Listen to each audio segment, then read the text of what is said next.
charged, that he may relieve them that are widows indeed. Pastor Joshua.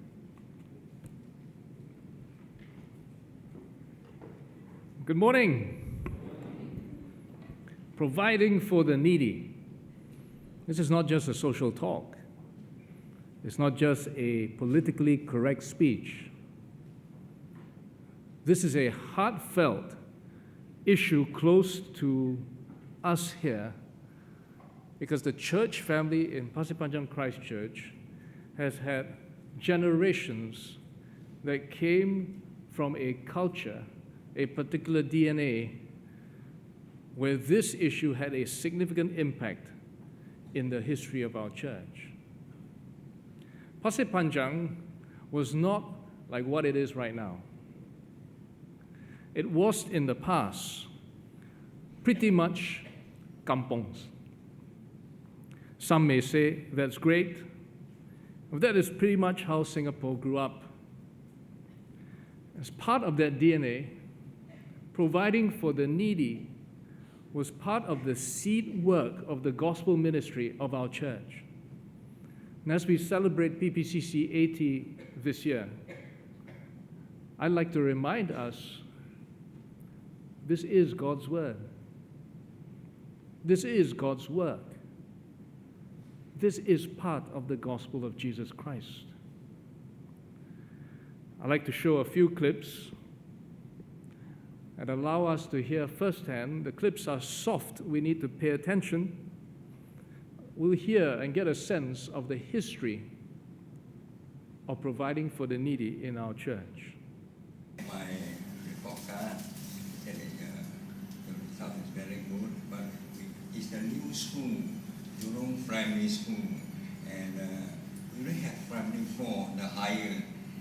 But I recommend to another school in Pasir Panjang, which is nearer my house, and I know the principal. I will get you transferred to that school, to Pasir Panjang Primary School. But Father told Mr. Wong saying, we stay in Jurong. Pasir Panjang is so far away. Stay in my house. So one Sunday afternoon, about 1:30, my father brought me. I carry a small bag, my personal belonging, to stay in the house. Because Elder Roger and I, we were sort of brought up in the church, and we were very close. And we used to do a lot of things together. We even, in the middle of the night, go and catch frogs, and then we will cook porridge, frog porridge. And that's how we would spend our time. And Elder Roger would cycle to Raffles Institution. That time was at Ras Pasar from the church to attend school. But when we became Malaysians, he applied to join the police force.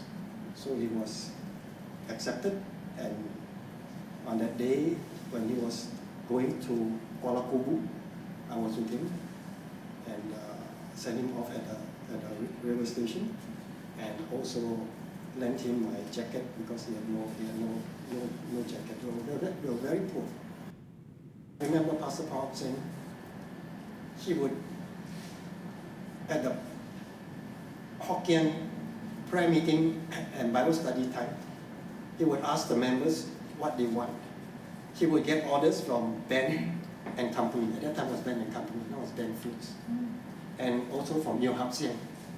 So from Yeo Hap Seng, he would get the top most type of soy sauce. And I tell you, Auntie Jonghua, she just ate the porridge with the soy sauce because it was really good. And for those who want to order for fern leaf butter, fern leaf milk powder, it's all through him and at cost price. He got it at cost price. So those who could pay first. Those who could not pay, slowly pay up. Those days we were really poor. none of us got a job. We were all young, and all those who attended the Hokkien service were elderly people. And they were just mothers and grandparents, and so they could not contribute. But I think he's a very kind person. As a boy from parent house orphanage, I think the very first time I tasted butter and jam was in his house. This was how our church was. We reached out to needy members. We reached out to the community. And so providing for the needy is an issue close to our hearts. Whether it is from the early kampongs or from parrot house or poorer school children that needed a place to stay. Generations of those who have benefited from that heart ministry of providing for the needy, we are here. Some are teachers, some are accountants, some are lawyers, some are doctors, some are engineers. But we are here because the church of the Lord Jesus Christ reflected the love of Christ, the true gospel of Jesus Christ that we came to believe. And we came to accept the same God of love that had been demonstrated to us through the life of the generations that came. And so as we celebrated PPCC AT this year, we remind ourselves of the theme of 1 Timothy, to preserve, protect, and pass on the true faith of the gospel of Jesus Christ. 1 Timothy chapter 5, the application in this segment of the epistle is to exhibit gospel behavior in our relationships. In the past 2 weeks, we studied these two main ideas. The church should behave like family. Family should provide for needy members. Natural families that God designed bear the primary responsibility for our own families. But beyond that, where families are unable to provide for their own, the church should provide for needy members. Beyond where the capability of the family is, the church family, those who have more, beyond their needs, should provide for those who have less than their needs. This message does not primarily address the church's role in the community. Expository preaching is such that we preach what the passage tries to teach. Therefore, this message addresses what the passage deals with, helping people within the local church, believing members that we need to help. I'm not saying that the church does not help others beyond the church. Of course we do. But this passage is not primarily aimed at that. The entire of chapter 5 is aimed at relationships within the local church. We can easily extend its principles for application beyond the church. But Paul tells Timothy, those who are among you, you need to honor widows that are widows indeed. Last week I explained a widow whose husband had died. This category was often listed with the fatherless and the orphans. I also explained last week that in the culture of that time, women in general who had no husbands had very little to survive on. They didn't ordinarily work. So in that culture, they either remarried or they had very little ability to survive. Against that backdrop, in the Old Testament, the plight of the widow was recognized in a number of laws. These were designed for her protection and even for her survival. And in the New Testament, the church already understood its responsibilities to widows in this way, in providing for their needs. Acts chapter 6 tells us that's why they first selected the faithful men to meet the needs of the Grecian widows. This is the heart and mind of God. It is for His people to help those who are not able to provide for themselves. Make no mistake, our God is a God of love. God is love. And that's why Dr. Love, John, the beloved disciple, he writes so confidently in his first epistle, "He that loveth not knoweth not God, for God is love." Those of us who claim to be his true children, the true disciples of Jesus Christ, who believe the true gospel, question, do we exhibit the God who is love? He who does not love does not know God, for God is love. Exhibit gospel behavior in our relationships. The church should provide for needy members. Really, the first point that comes out from this passage is be clear about the priority of help. The application of this passage in our culture in modern Singapore today extends beyond widows. The principle Paul is reminding Timothy is, hey, you need to be clear about who you're helping and who you should help. In the culture at Ephesus at that time in first century AD, there were needy members within the church, and many of them were likely to be widows. Why? The context of first century Christianity was characterized by a single feature: persecution. A lot of people were killed for their faith. Probably a lot of men were killed. They were regarded as the leaders of the homes and leaders of the churches. If we get the men, you get the church. That probably resulted in having widows and children whose husbands and fathers were killed for their faith. With a large number of widows and fatherless, how does a church with limited resources help their needy members? They do it by being clear about the priority of help. Paul says, honor widows that are widows indeed. This word gives us a full sense of a person in need. Discernment must be used in discerning who needs help and who should provide that help. In our culture today, it may not be widows. If there are widows who need help, we certainly should help them. We do have ladies that have lost their husbands. But in our culture, they may not primarily be in financial need. It depends. They may have other kinds of help. They may have family support. They may be provided for by inheritance or by insurance. There may be other categories, other people who may not be widows, but in our culture and for our time in modern Singapore, they need help.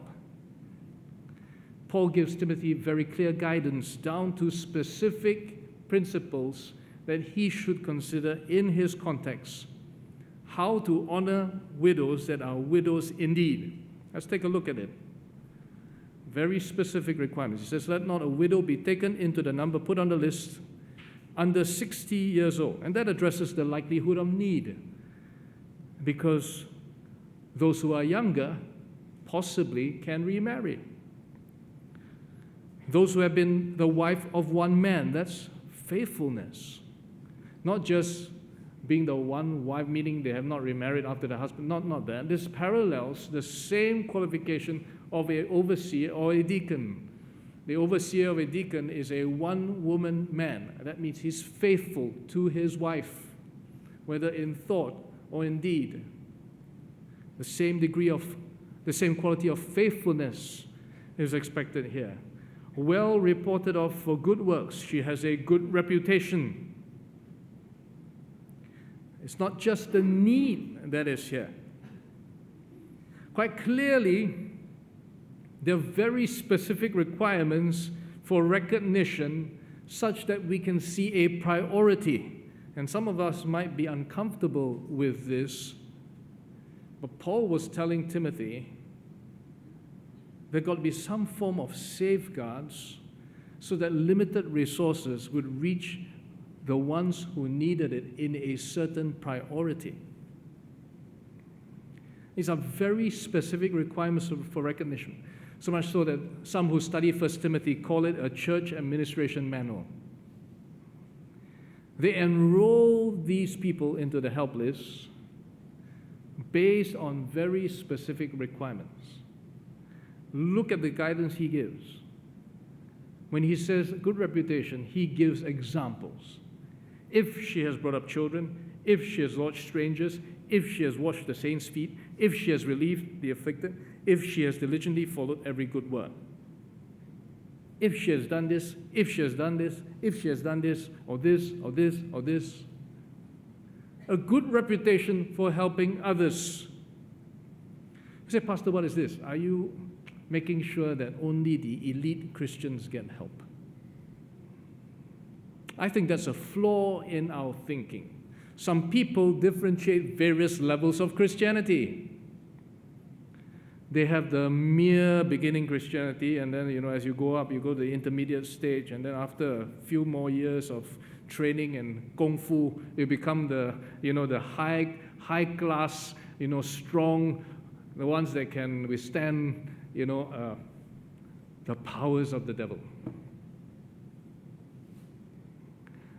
The Bible doesn't differentiate that way in levels of Christianity. The truth is, true disciples are expected to exhibit good works. This was what the early church expected true believing women to be, how they expected them to behave in that time. Now again, I didn't say the church didn't help those in the community who were not believers. I didn't say that. But there is a priority of care. Depending on the context of your church and your community. If the church is very rich and has no needy within the family, I think you need to think about helping the community. But I think you need to first start with true believers who commit themselves within the local church. I think this is the message that Paul is giving to Timothy. The church family should be a community that has a culture of good works to each other. The early church in Acts chapter 2. That phrase, they had all things in common. Some people think, Pastor, that's communistic. These people were communists. No. They were not communistic. They just lived with the mindset of community. Those that had more than their needs provided for those that had less than their needs. It wasn't equal parity. It was just basically providing for the needy. People who in the past have cared for others diligently, I think there is an added obligation, a reciprocity to take care of them when they have need. If the widows that became widows as a result of persecution, their husbands were killed for their faith, and they are well reported for having taken care of other people, then the principle of reciprocity should apply. Just like our parents who took care of us, we repay. Then within the church family, our priority of care must certainly be determined by those who have also fostered that community of care. This is the principle of caring for the church family. In short, the widow to be put on the list is an elderly, faithful, and godly Christian for whom the church should regularly and faithfully care, and to whom the church could entrust, if the need arises, tasks she has already performed. This was in the context of the early church in Ephesus. Paul told Timothy, be clear as a church whom you will support. This is a leadership administration decision. Paul gives further guidance in Galatians chapter 6, verse 10. He says, as we have therefore opportunity, Let us do good unto all men, but especially unto them who are of the household of faith. I say, Pastor, talk about our church, Pasir Panjang Christ Church in modern Singapore. This is a good time to let you know that we do have a welfare committee. It is led by Deacon Gabriel, the man who was conducting this morning. We do have administrative guidelines for needy members of our church who are assessed, and from the amounts that we utilize that are budgeted from our church budget to help those who are truly in need. They do employ some form of intelligent means testing without being entirely odiously prescriptive. We are doing this within our church family. This is the commitment that is in line with the DNA of the culture of our church. We will provide for those in need. It starts with those who belong to the household of faith. It extends to those outside the household of faith. I tell you this just to let you know that in modern Singapore, where everyone comes to church, perhaps dressed reasonably okay, certainly not patchy or dirty or beggarly, we may take for granted that there are people within our midst that genuinely have true needs. The church is a sum total of the people that are within. We are the church. As the people are, so are the church. Therefore, this is not just a function of leadership administration in the welfare committee. This is a function of hearts and minds that demonstrate the character of a God of love, who would be clear in wisdom about the priority of care, but who would exhibit gospel behavior in our relationships, where the church should provide for needy members, and we do so wisely, being clear about the priority of help, but we also minimize potential risks of inappropriate help. Say, Pastor, wow, you mean there's a risk of inappropriate help? Yeah, there is. If we help people the wrong way, even if they're the right people to help, or if we help the wrong people, there is going to be a risk of inappropriate help. There are potential risks. For instance, if we don't understand the true facts and the context better, we open up ourselves to impose our views, our standards, our situation on people who really are very happy with their current situation. A few years ago, I preached at the opening conference of a Bible school in one of the countries in Southeast Asia.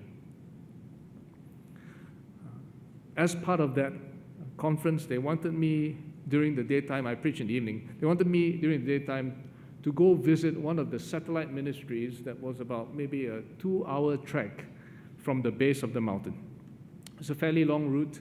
They were so afraid that I wouldn't make it that they got a motorcycle to bring me the first part of the way that the motorcycle could travel. But then I had to get off and go on foot, and we had to cross streams and go up mountain slopes. It was an interesting experience, but then along the way, I saw children. Children, like we would say, the kuti-kuti ones, the really small ones. And they were trudging along in slippers, and they were going the same route as we were. And I asked my host, hey, the children are coming. He said, yeah, they're going to school. And it takes about an hour for them to walk from their village to the local school, and then an hour to go back. I said, wow, 1 hour? Wow. My host looked at me, and because he was trained in the West, he says, Josh, this is life. Don't think of anything else. I mean, the last thing we need is for a rich country or church to come along and say, well, you're so poor thing. Trudge 1 hour to school every day, 1 hour back. You all need a school in your village. Come, I build for you. I said, Josh, this is life. This is how we live.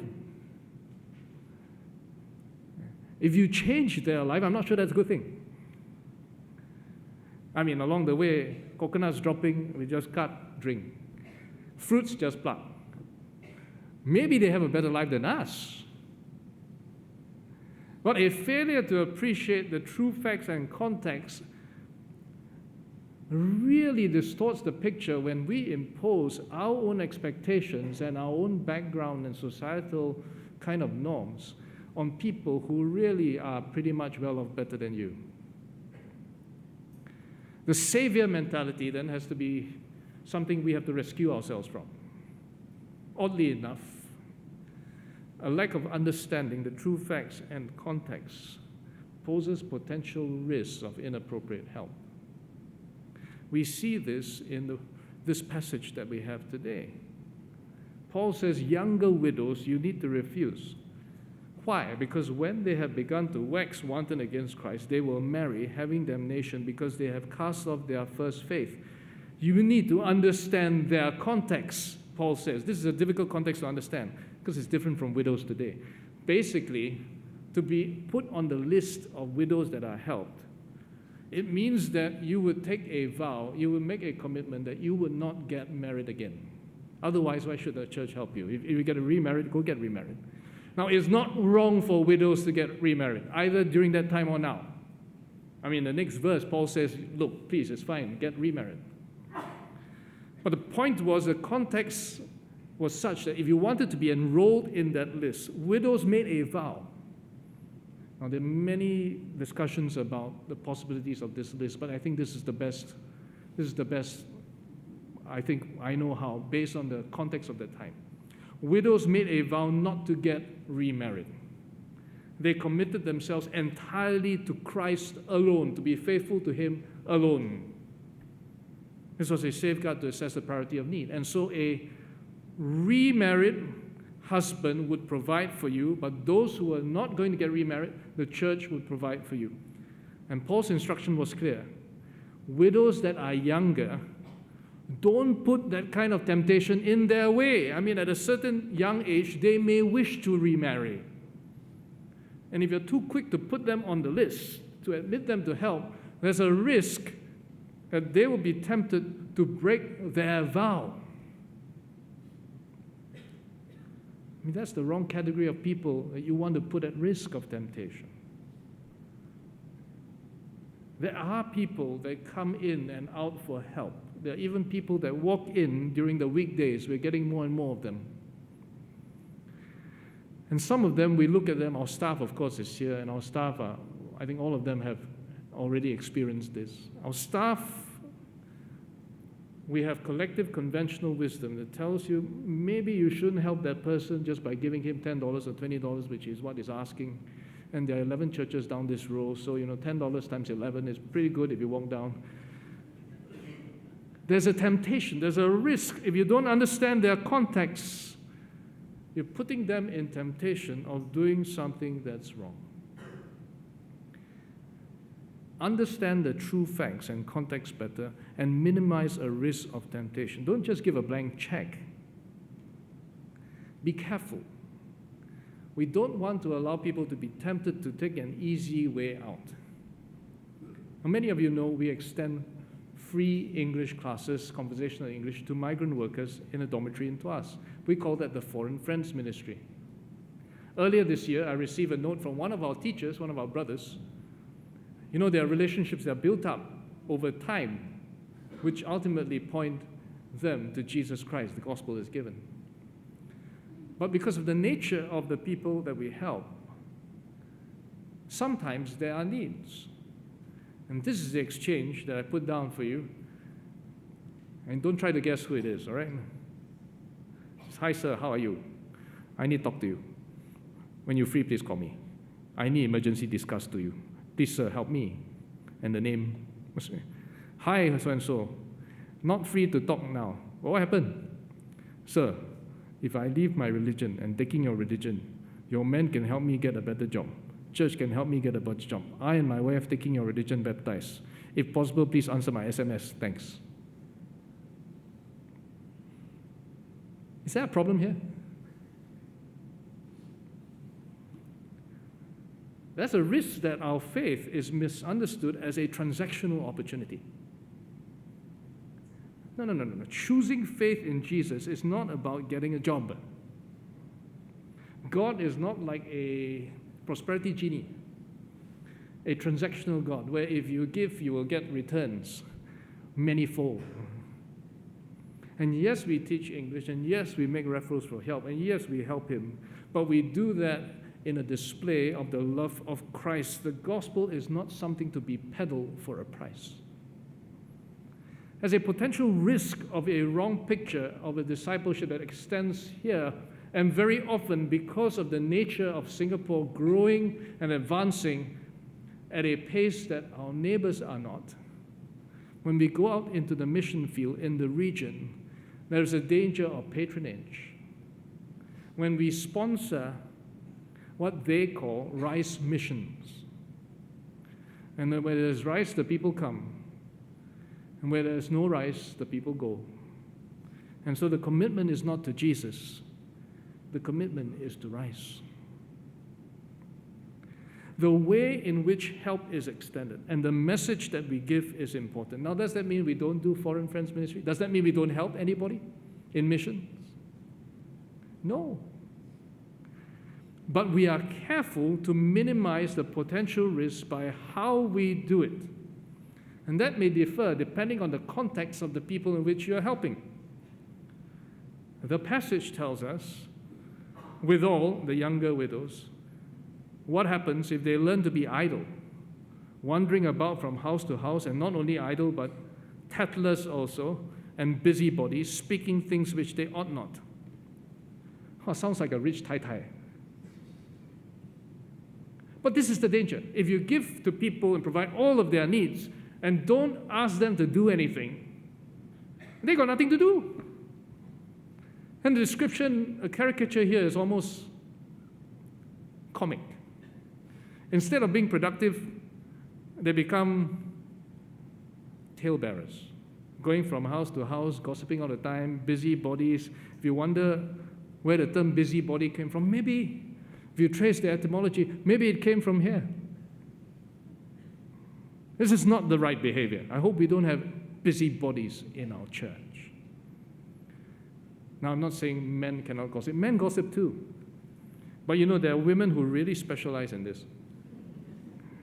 When information passes through, black becomes white, white becomes gray, and gray becomes black.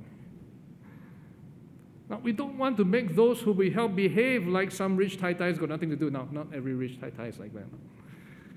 But we don't want them to have this do nothing, feed me, just feed me.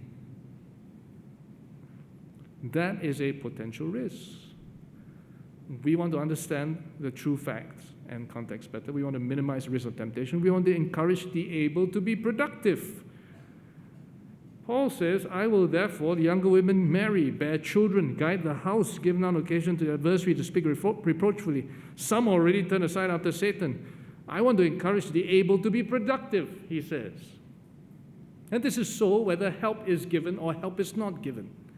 This refers to people who says, don't help them, ask them to be productive. But there is a category who are helped, who can be productive too. Even those widows that are on the list can be productive. How do we know? Well, in church history, it's recorded for us. Philip Schaff, which is a historian of really noteworthy comment, he says, deaconesses or female helpers had a similar charge of the poor and sick in the female portion of the church. The office was the more needful on account of the rigid separation of the sexes at that day, especially among the Greek and Orientals. It opened to pious women and virgins, and chiefly to widows, a most suitable field for the regular official exercise of their peculiar gifts of self-denying charity and devotion to the welfare of the church. The deaconesses were usually chosen from elderly widows. This is a beautiful description of the early church, because it meant that those who were godly, a group of believers who were over 60, who functioned in an almost official capacity for the church, were authorized to serve, to give instruction to younger women, to put orphan Christian children into good homes, to help them. And we have a situation where many Christians are dying by persecution, and you have many widows and women who need help. This is ideal. Those who are on the list could be asked to be productive too. Now our context is different, and praise God, we do have elderly women here who take care of younger women, who minister to the needs of other women. We are grateful for them. But they may not need financial help. But we have to apply the principles in our culture. Exhibit gospel behavior in our relationships. The church should provide for the needy, be clear about the priority of help, and minimize the potential risks of inappropriate help. We have here principles that we can apply today, and not just in our welfare committee, but in our own personal lives, because we make the church.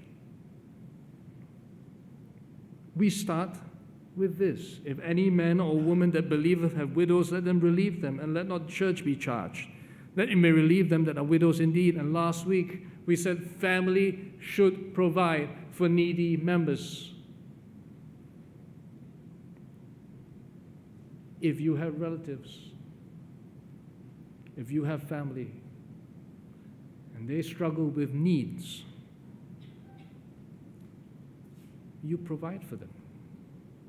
You ask God for grace to help. But where family is unable to, the church should provide help. And we are not constrained to an official welfare committee that suddenly serves its purpose.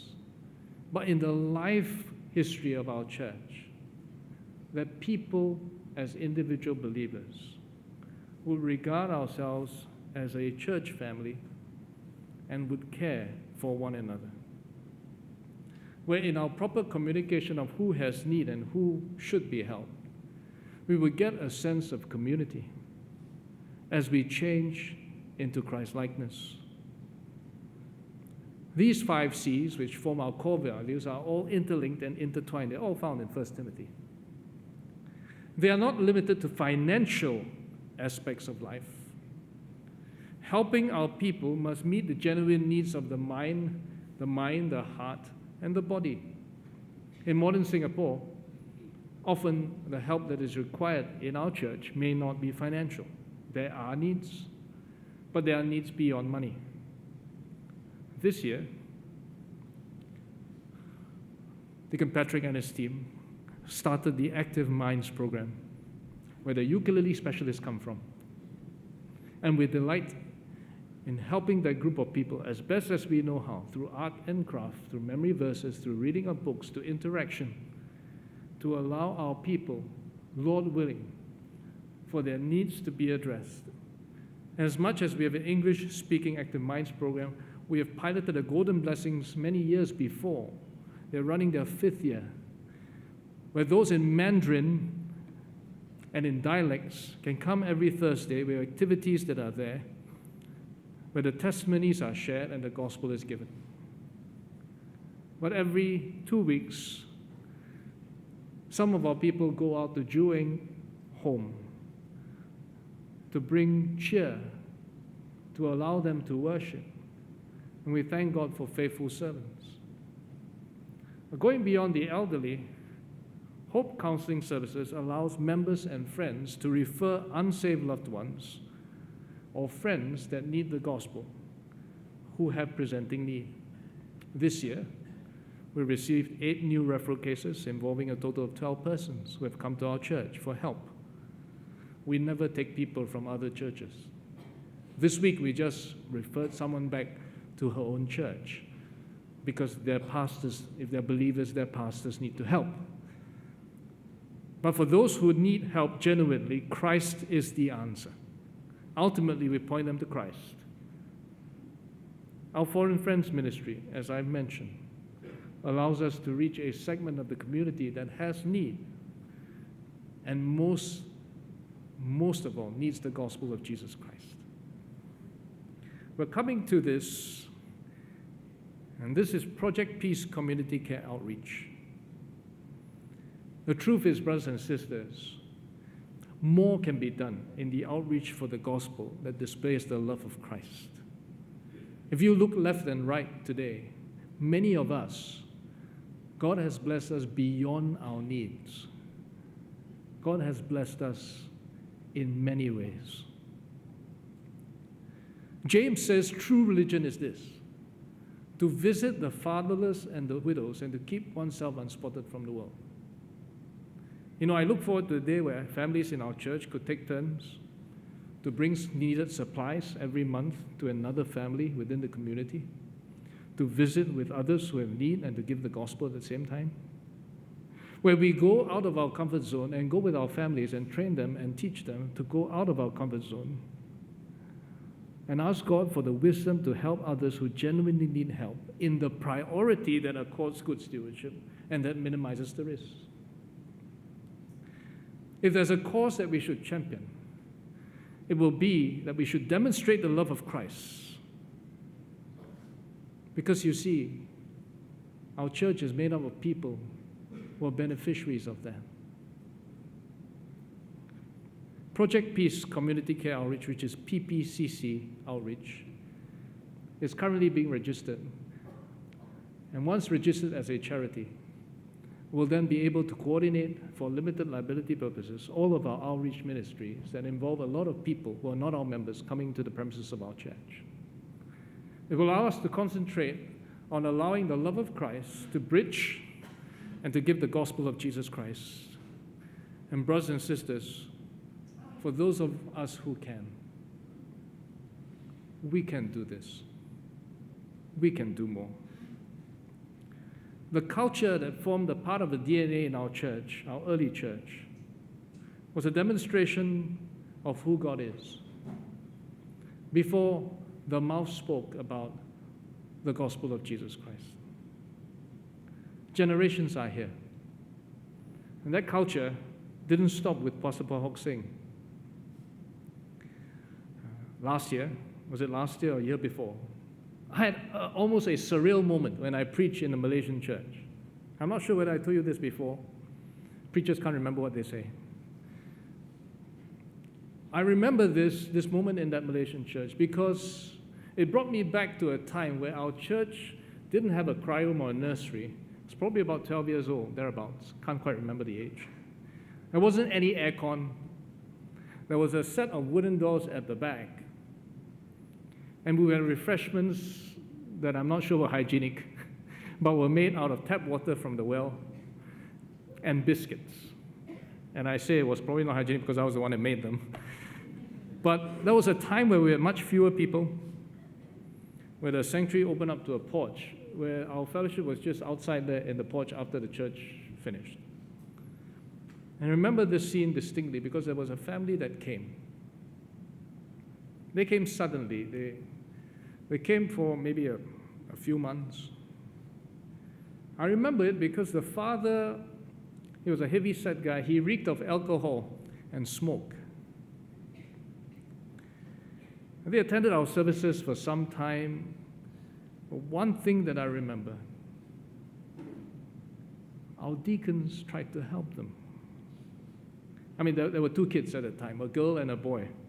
The boy was slightly younger than me, maybe 10 years of age. He was a very naughty boy.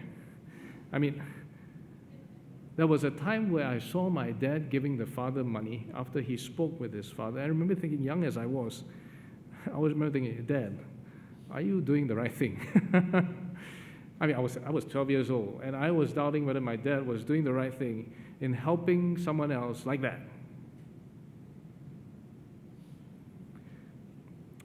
But the sovereign God uses the help we give for his purpose. And the surreal moment came when I preached at that church. And after that service, there was a man just slightly younger than me who came up, and he had a wife and children of his own. And he said, Pastor, you're from Pasir Panjang Christ Church, Singapore? I said, yes. He said, your family, your church helped my family when I was young. I looked at him, and I remembered. He was that naughty boy. Now his family goes to church in Malaysia. And a sovereign God used all that we did whatever little we did, out of the doubt that we had. And may not help I understand his father passed on quite early. May not have helped his father too much. But I think certainly give a taste of the love of Christ to the generations that came. 1 Timothy 5 is an extremely emotive area of life. It speaks to real people with real needs who have real lives. It speaks of a God of love who would that his church demonstrates the true gospel, not just in word, but in deed. I've shown you many videos during this series of the past 3 weeks because videos allow us to feel. And I know there are a variety of reactions to that. Some people say, Pastor, I love the videos you show. Can you show more? Some people say, Pastor, how come so many videos? Some people say, Pastor, you don't even need slides, You can just stand up and speak. I said, well, God bless you, brother. You're better than some of us who can't pay attention now in the generations because concentration's not there. But I will not show you a video just for the sake of. Well, here's a concluding video in a different context, but pretty much in line with our history to illustrate this point. Perhaps in Singapore, and perhaps in our church, we have become more self-centered, less empathic. And I hope this concluding video helps you feel. Because God is love. ออกมานี่เลยนะไอ้ขี้ขโมยไหนดูสิเอาอะไรไปออกมานี่ไปทำอะไรเนี่ยฮะถามว่าเอาไปทำอะไรเอาไปให้แม่ฮะ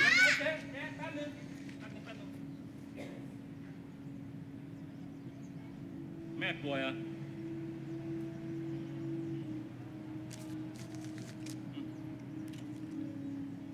อย่าทำอย่างนี้อีกนะ หมวยเกาเหลา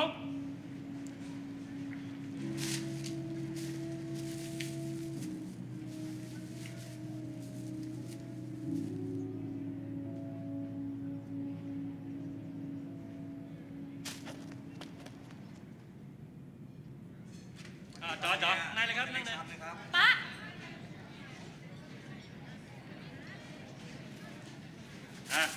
จัดไป สั่งมาเร็วต่ออะไร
Providing for the needy is something that God expects us to do.